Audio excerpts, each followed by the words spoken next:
हरियाणा जहां दूध दही का खाना। आप सबको मैं इसके लिए बधाई देता हूं। हमारे यहां हरियाणा प्रदेश में अपनी एक मुर्रा नस्ल की भैंसों के लिए ये प्रसिद्ध है। हरियाणा में नस्ल की गाय की अपनी भी अलग एक पहचान है। यह सच है कि वक्त बदलने के साथ साथ घर में भी पशुपालन की परंपरा में रुकावट आई है। आप जैसे लोगों के बलबूते ही हरियाणा में दूध उत्पादन को उद्योग के रूप में स्थापित कर रहे हैं। मैं आप सबको इसके लिए बहुत साधुवाद भी देता हूं। प्रति व्यक्ति दूध की उपलब्धता हरियाणा देश में आज तीसरे स्थान पर है। हमारी प्रति व्यक्ति जो दूध उपलब्धता है वो 1098 मिलीलीटर है, जो देश की प्रति व्यक्ति दूध उपलब्धता से 2 गुना है। आज मेरे सामने मुझे खुशी भी है कि हरियाणा प्रदेश से विभिन्न क्षेत्र आए हुए 1200 से अधिक दूध उत्पादक दुग्ध सहकारी समितियों से जुड़े हुए प्रतिनिधि आज यहां पर बैठे हैं। देश में श्वेत क्रांति लाने में सहकारी आंदोलन का महत्वपूर्ण योगदान रहा है। हरियाणा में वीटा का उदाहरण आज हमारे सामने है। बूथ जगह जगह खुले हैं और अनेक युवाओं को रोजगार का भी ये प्रदान कर रहे हैं। हरियाणा में दुग्ध समितियों का जाल बिछा हुआ है। प्रदेश में इस समय दूध की खरीद के लिए 3300 हमारी सहकारी दुग्ध समितियां हैं। प्रदेश में दुग्ध प्रोसेसिंग के 6 मिल्क प्लांट हैं। इनकी दूध प्रोसेसिंग की दैनिक क्षमता 9.45 लाख लीटर है। 280 करोड़ रुपए से जिला रेवाड़ी के गांव बिंदावास में नया दूध संयंत्र स्थापित कर रहे हैं। इस संयंत्र की प्रतिदिन दूध प्रसंस्करण क्षमता 5 लाख लीटर होगी। वर्ष 2020-21 में मुख्यमंत्री दुग्ध उत्पादक प्रोत्साहन योजना ये शुरू की गई। आज इस योजना के हमारे 35,000 दूध उत्पादकों को, जिनका पैसा अप्रैल, मई, जून ये लगभग 15 करोड़ 59 लाख रुपए की जो सब्सिडी थी वो रुकी हुई थी। आज हमने इस सब्सिडी को जो 2022-23 में 32 करोड़ 21 लाख रुपए, वर्ष 2023-24 में 37 लाख रुपए की सब्सिडी ये दी गई है और इस वित्त वर्ष में 100 करोड़ रुपए की राशि हमने प्रावधान इसके अंदर किया। और वर्ष 2024-25 में के दौरान हमारे जो अंत्योदय परिवारों के सदस्यों को ये प्रोत्साहन राशि 5 रुपए से बढ़ा करके अब 10 रुपए प्रति लीटर देने का हमने निर्णय किया है। यह राशि ये दुग्ध संघों द्वारा प्रदान की जा रही दूध की कीमत के अतिरिक्त होगी। हमारे यहाँ खेती बाड़ी के साथ साथ दुधारू पशु पालने की परंपरा रही है। पहले गाय जैसे दुधारू पशु किसी परिवार की संपन्नता का पैमाना हुआ करते थे। हमारी विशाल जनसंख्या पशुपालन व खेती बाड़ी के अलावा दूसरे व्यवसायों में भी कार्यरत थी। पशुपालन को अब व्यावसायिक नजरिए से देखा जाना जरूरी है। हम हरियाणवी अब पंचायतों में 50% महिलाओं को चुनते हैं। हमारा हरियाणा नॉन स्टॉप हरियाणा। रोजगार के अवसर उपलब्ध कराने के साथ साथ दूध उत्पादन को भी बढ़ाना है।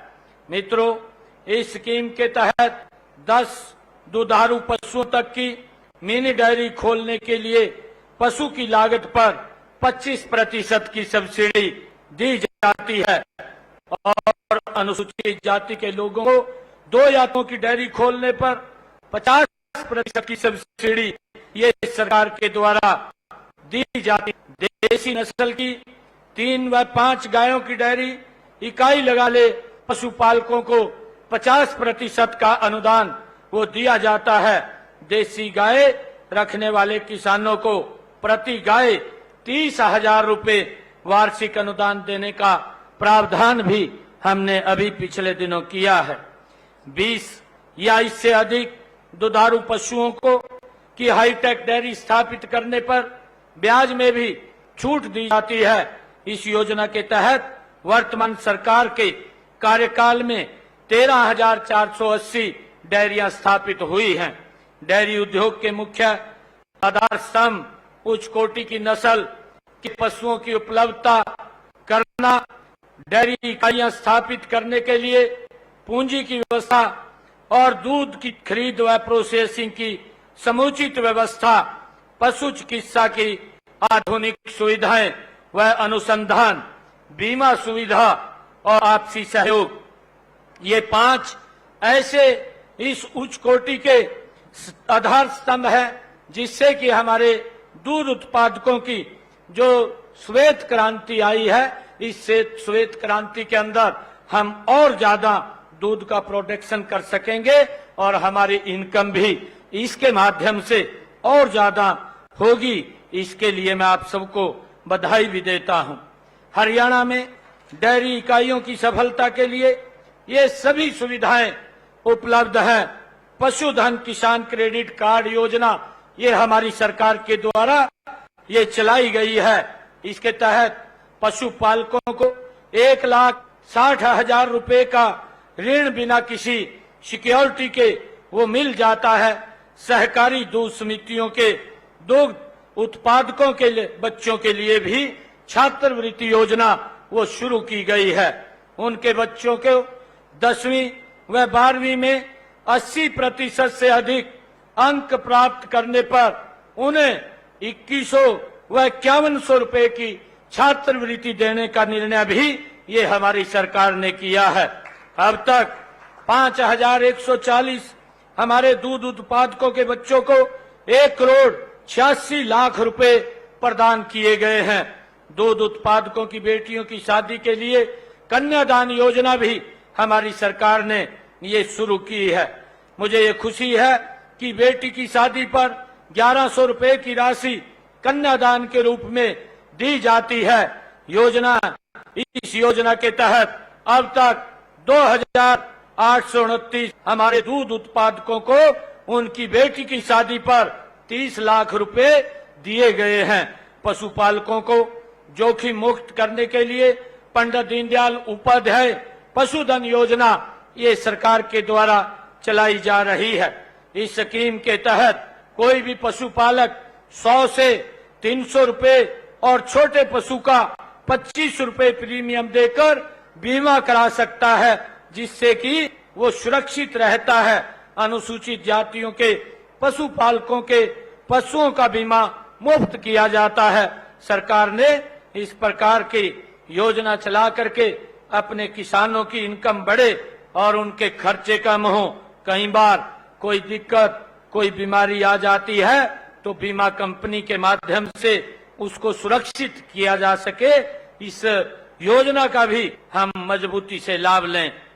इस स्कीम के तहत मुझे ये खुशी है बताते हुए कि 8,52,000 पशुओं का बीमा किया गया है। दूध उत्पादकों का 10 लाख रुपए प्रति व्यक्ति दुर्घटना बीमा भी किया जाता है। अब तक 75 व्यक्तियों को 4 करोड़ 10 लाख रुपए की बीमा राशि का भुगतान भी ये किया गया है। हरियाणा राज्य अपनी मुर्रा नस्ल की भैंस के लिए विश्व प्रसिद्ध है। हिसार के खांडा खेड़ी में एक क्षेत्रीय मुर्रा विकास केंद्र भी स्थापित किया हो रहा है। अधिक दूध देने वाली हमारी मुर्रा भैंसों के मालिकों को 30,000 रुपए तक का प्रोत्साहन दिया जा रहा है। हरियाणा में साहीवाल व बेलाही गाय के दूध देने की क्षमता के आधार पर 20,000 रुपए तक की प्रोत्साहन राशि भी दी जा रही है। देसी गायों की नस्ल के सुधार हेतु राज्य में 37 करोड़ रुपए के से 4 गो वंश संवर्धन एवं अनुसंधान केंद्रों की स्थापना भी की जा रही है। ये केंद्र कैथल, झज्जर, करनाल और महेंद्रगढ़ में स्थापित किए गए हैं।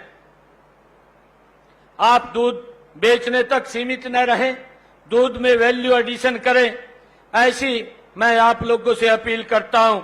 मुझे ये खुशी है कि दूध से घी, मक्खन, पनीर, मिठाई बनाकर सीधे उपभोक्ताओं को बेचने का भी बाजार हमें उपलब्ध है। आप कृषि किसान उत्पादक संगठन की तर्ज पर दूध उत्पादक संगठन बनाए। सरकार द्वारा चलाई जा रही योजनाओं का पूरा लाभ उठाते हुए पशुपालकों को या पशु स्वस्थ रहेगा तो दूध बढ़ेगा तो हालात ठीक होगी, खुशहाली बढ़ेगी। अंत में आप सबको मैं बहुत बधाई भी देता हूं। और हमने अभी पिछले दिनों आप सबके सामने है, हरियाणा सरकार ने जो हमारी गौशालाएं हैं उन गौशालाओं के लिए भी हमने अलग से योजना बना करके उन तक लाभ पहुंचाने का काम किया है। हम ये भी देखते हैं क्योंकि हमारे इस क्षेत्र के अंदर जो हमारे दूध उत्पादक हैं और कुछ हम देखते हैं कि बाजारों में सड़कों के ऊपर जो हमारी गौ माता, बेसहारा गौ माता घूमती है। बहुत सारे इस प्रकार की बातें आती हैं कि भाई जब तक गाय दूध देती है तब तक तो घर में रहती है और जब दूध देना बंद कर देती है तो सड़क के ऊपर नजर आती है। तो इसके लिए भी, क्योंकि आप सब लोग उस क्षेत्र से आते हैं और आप सब लोग उन लोगों को भी इस बात के लिए आप लोग उनको प्रोत्साहित भी कर सकते हैं कि सरकार इतनी योजनाओं के माध्यम से उन तक लाभ पहुंचा रही है। और हमारी जो गौशालाएं हैं उन गौशालाओं के लिए भी हमने अलग इंसेंटिव देने का काम किया है ताकि कोई भी बेसहारा गऊ वो सड़क के ऊपर नजर ना आए। और हमने उसके लिए अलग से एक नीति योजना बनाई है। शीघ्र ही कोई भी बेसहारा पशु वो सड़क के ऊपर नजर नहीं आएगा। उसके लिए चाहे वो गौशाला है, चाहे हमारी नंदीशाला है, उनके अंदर उनको लाने का काम ये किया जाएगा और उन सब लोगों को सरकार के द्वारा प्रोत्साहन भी किया जाएगा। मैं आप सबको शुभ अवसर के ऊपर, क्योंकि लगभग आज 15 - 15 करोड़ रुपया आप लोगों के खाते के अंदर सीधा यहां से बटन दबा है और वो पहुंचा है। अगर और भी कोई पैसा आप लोगों का कहीं रुका पड़ा है उसके लिए भी मैंने अधिकारियों को इस बात के लिए कहा है कि लगभग 10-15 दिन के अंदर वो सारा का सारा पैसा वो भी खातों के अंदर वो चला जाए। कोई भी व्यक्ति जिसको इसका लाभ मिला है और जो सरकार ने इंसेंटिव दिए हैं उसका लाभ वो हम तक पहुंचना चाहिए। आप सब लोग इस वर्ग के हैं जो देश के प्रदेश के लोगों की आवश्यकता को पूरा करते हैं। जब हम देखते हैं कि शहर के अंदर आप सब लोग जो दूध का उत्पादन करते हैं और सुबह सुबह जाकर के घर घर देने का काम करते हैं, ये भी बहुत बड़ा आप लोगों के लिए एक तपस्या। और मैं इसके लिए सभी जो हमारे दूध ये पालक हैं इन सबको भी बहुत बधाई देता हूं। और आज आप लोग यहाँ पर आए हैं क्योंकि विभिन्न योजनाएं सरकार के द्वारा चलाई जा रही हैं। हम देख रहे हैं पिछले इन 10 वर्षों के अंदर हर एक तस्वीर बदलने का काम इस सरकार ने किया है। रोड्स के इंफ्रास्ट्रक्चर की बात हो, क्योंकि अगर हमारे रोड ठीक होंगे तो उसमें भी विकास की तेज होगी और हम सब भी जल्दी अपने काम को पूरा करते हुए समय की बचत होगी, समय की बचत होगी तो हम और गति से काम कर पाएंगे। मैं आप लोगों से आज ये आग्रह भी करना चाहूंगा कि सरकार ने पिछले लगभग 10 वर्षों के अंदर आदरणीय नरेंद्र मोदी जी के साथ मिलकर के कंधा मिला करके भाइयों डबल इंजन सरकार ने हरियाणा प्रदेश की एक नई तस्वीर बनाने का काम ये हमारी सरकार ने किया है।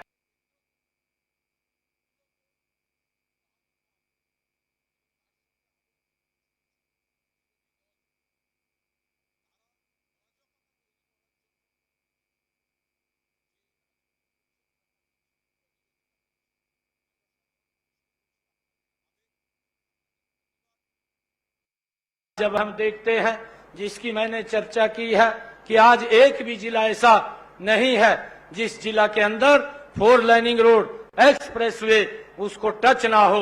ये सरकार ने लोगों के जीवन को सरल करने के लिए वो लगातार इस कार्य को आगे बढ़ाने का काम किया है। और भी गरीब व्यक्तियों की चिंता हमारी सरकार ने की है। अभी पिछले दिनों तीज का महापर्व था और तीज के महापर्व के अवसर के ऊपर 49 लाख परिवारों को 500 रुपए में गैस का सिलेंडर देने का निर्णय भी ये हमारी सरकार ने किया है कि उन परिवारों को सब्सिडी के ऊपर ये गैस का सिलेंडर मिले और उसकी सब्सिडी वो हरियाणा सरकार देने का काम करेगी। ये भी निर्णय हमारी सरकार ने किया है। और अभी पिछले दिनों एक और निर्णय हमारी सरकार ने किया है कि जो जिनकी परिवारों की इनकम 1 लाख रुपए से कम है ऐसे परिवारों को भी हमने हैप्पी कार्ड हरियाणा परिवहन अंत्योदय परिवहन परिवार योजना के माध्यम से हमने उनको 1000 किलोमीटर का 1 साल के अंदर वो बस में फ्री में सफर कर सके वो भी कार्ड हमने देने का काम किया है ताकि गरीब व्यक्ति को कोई सामान लेने के लिए बाजार जाना है, दवाई लेने के लिए हॉस्पिटल जाना है या उसने कहीं अपनी रिश्तेदारी में जाना है या कहीं धार्मिक स्थल के ऊपर घूमने के लिए जाना है तो उसको कोई किराया ना लगे।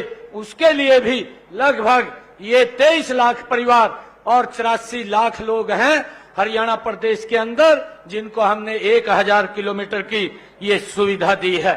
और हमने ये भी निर्णय किया है पिछले दिनों कि जो हमारे जो लोग हैं ऐसे लोगों को जिनकी आय 1,80,000 रुपए से कम है और जिनका 2 किलोवाट का कनेक्शन है ऐसे परिवारों को हमने सरचार्ज से मुक्त किया है और सरचार्ज मुक्त करके जितना यूनिट वो खर्च करेगा उतने यूनिट का ही बिल उसका आएगा, बाकी उसका कोई बिल नहीं आएगा।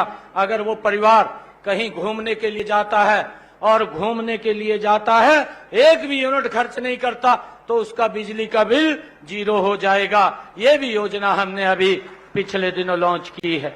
हमने एक और योजना आदरणीय प्रधानमंत्री जी ने, क्योंकि जो योजना ये 22 जनवरी को अयोध्या में उन्होंने संकल्प लेकर के कहा था कि जो हमारे गरीब परिवार हैं जिनकी 1,80,000 रुपए से कम इनकम है ऐसे परिवारों की छतों के ऊपर हम एक सोलर पैनल लगाने का काम करेंगे और उस सोलर पैनल के माध्यम से 60,000 रुपए की सब्सिडी केंद्र सरकार देगी और 40,000 रुपए की सब्सिडी प्रदेश सरकार देगी। उसके ऊपर 1 लाख रुपए का खर्चा है और फ्री में वो व्यक्ति के घर के ऊपर वो सोलर पैनल लगेगा और जब वो सोलर पैनल लगेगा तो उसका बिजली का बिल भी 0 हो जाएगा, उसको कोई बिल नहीं देना पड़ेगा। ये हमारी सरकार ने अभी उसका कल ही मैं कैथल से इसका शुभारंभ करने वाला हूं क्योंकि इसका रजिस्ट्रेशन हो गया था और रजिस्ट्रेशन के बाद हम इस योजना का शुभारंभ कल कैथल से कर रहे हैं और कैथल के अंदर ये कल से लगना छतों के ऊपर शुरू हो जाएगा। और इसके साथ साथ मैं आप लोगों को बताना चाहता हूं कि हमारी सरकार ने सोलर के ऊपर जो हमारे किसानों के पंप थे आप लोग देखते भी हैं हरियाणा प्रदेश के अंदर उनको भी सोलर के ऊपर करके हमने बिजली की उनका बिल ना आए, बिजली का बिल 0 हो और चाहे 5 HP की मोटर थी या 10 HP की मोटर थी उसको भी हमने सोलर के ऊपर करके किसानों को लाभ देने का काम हमारी सरकार ने किया है। भाइयों, मुझे ये भी खुशी है बताते हुए कि हमारी सरकार ने, चाहे गरीब व्यक्ति है, उस गरीब व्यक्ति को हमने मुख्यमंत्री आवास योजना शहरी के माध्यम से 30-30 गज के प्लाट देने का काम भी हमारी सरकार ने शहरों के अंदर किया है। ऐसे प्रथम चरण के अंदर हमने सबसे पहले पीछे मैंने कार्यक्रम किया था रोहतक के अंदर, और उस कार्यक्रम के अंदर 15,520 लोगों को हमने ये 30-30 गज के प्लाट के जो उनको पत्थर है वो सौंपने का काम हमने किया था। और अभी हमने यह भी निर्णय किया है कि हमारी सरकार जो गांव के अंदर जो गरीब व्यक्ति है, जिसके पास जमीन नहीं है, उसको 100 गज का प्लाट, और जो व्यक्ति महाग्राम के अंदर रहता है, बड़े गांव के अंदर रहता है, उसको 50 गज का प्लाट, उसके लिए भी हमने एक रजिस्ट्रेशन की सुविधा दी है और लोग उसके अंदर रजिस्ट्रेशन करेंगे। ऐसे लोगों को हम 100 गज का प्लाट और 50 गज का प्लाट भी शीघ्र ही देने का काम करेंगे ताकि वो अपना मकान बना सके। आदरणीय प्रधानमंत्री जी ने जो योजना चलाई है कि उसके माध्यम से हमने अब तक हरियाणा प्रदेश के अंदर लगभग 50,000 लोगों को हमने मकान बना करके दिए हैं और 15,000 ऐसे लोग हैं जिनको हम शीघ्र ही चाबियां सौंपने वाले हैं, उनके ऊपर काम चल रहा है। और आगे भी आदरणीय प्रधानमंत्री जी की जो सोच है कि यहाँ एक भी सर ऐसा न रहे जिसके ऊपर छत ना हो, हमारी सरकार उनको मकान बना करके देने का कार्य करेगी। भाइयों, आज सब यहाँ पर मुझे खुशी है कि हमारे जो दूध उत्पादक आज सभी यहाँ पर पधारे हैं। मैं पुनः आप सबका बहुत बहुत स्वागत और धन्यवाद करता हूँ। और आप लोगों से एक बात और कहना चाहूंगा कि अभी आने वाले समय के अंदर ये हरियाणा के अंदर भी चुनाव प्रक्रिया भी शुरू हो जाएगी, और उससे पहले आप लोगों को मैं बधाई देना चाहूंगा कि आप लोगों ने जो केंद्र के अंदर आदरणीय नरेंद्र मोदी जी को 1962 के बाद ये पहली बार ऐसा हुआ है कि लगातार उनको तीसरी बार इस देश का प्रधान सेवक बनाने का काम ये आप लोगों ने किया है। इसके लिए भी मैं बधाई देता हूं। और आप लोगों को मैं ये भी आग्रह करूंगा कि आने वाले समय के अंदर, क्योंकि आप सब लोग बहुत लोगों के साथ भी जुड़े हुए हैं, आप उनसे बातचीत भी करते हैं, मिलते हैं, और आप लोग मजबूती से आदरणीय नरेंद्र मोदी जी का जो संकल्प है कि हमने 2047 तक इस भारत को विकसित राष्ट्र बनाना है, उस विकसित राष्ट्र के अंदर हम सब की भी महत्वपूर्ण भूमिका हो और हम सब भी मिलकर के उनको मजबूत करने का काम करेंगे, ऐसा मैं आप लोगों से अपील करता हूं। आज आप लोग यहाँ पर पधारे हैं, आप सबका मैं दिल से बहुत बहुत धन्यवाद और स्वागत करता हुआ आपको, आप यहाँ संत कबीर कुटीर के अंदर पधारे हैं, मैं पुनः आपका दिल से धन्यवाद करता हूं। इन्हीं शब्दों के साथ जय हिंद, जय भारत, जय भारत मां, एक जोरदार जयकारे के साथ भारत माता के, भारत माता के, वंदे वंदे। बहुत बहुत धन्यवाद आप सबका। चाय चुए की व्यवस्था होगी, चाय पी लिया।